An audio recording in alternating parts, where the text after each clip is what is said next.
Joel Diaz, you tell me out there, you know, where your brother Julio is getting ready to fight Shawn Porter. You're telling me out there Shawn Porter's in trouble. December 15th on the Amir Khan-Carlos Molina undercard. Why do you feel he's in trouble? Can you elaborate?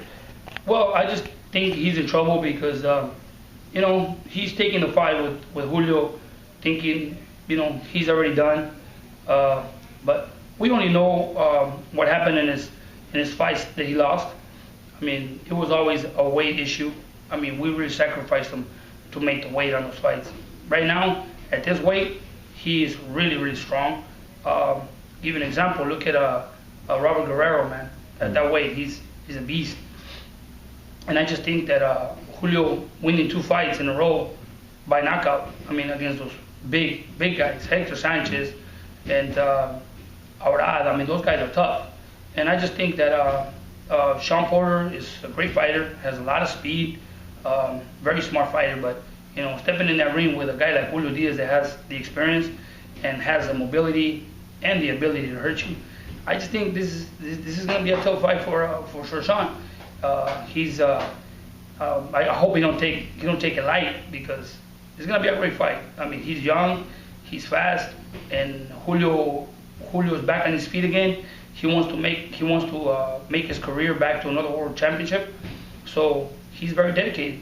He's been training right after his last fight. The next day he was in the gym, and he's getting stronger and stronger every time. And I just think that the way I know Julio, the way I see Julio, you know, he don't want to win rounds. He just wants to win fights.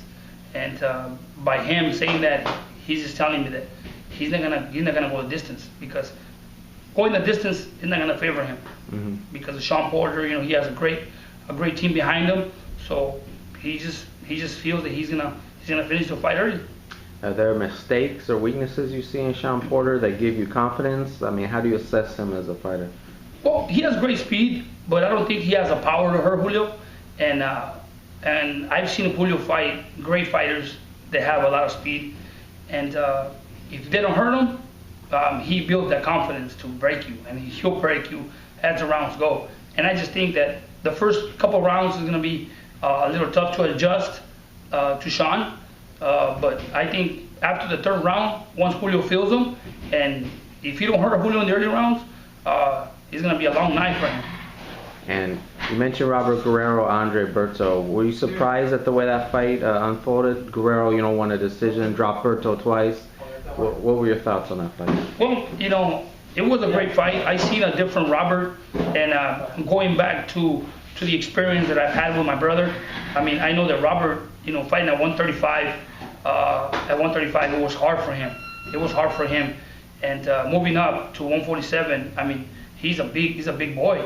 He's a big, strong guy, because Andre Berto, natural welterweight, couldn't even move him back. And I just think that Julio was the same way. Julio at 135 for so many years, and moving up to 140, it was hard. So he should have skipped 140 and should have went to 147 right away. But I mean, it was just things happen the way they happened.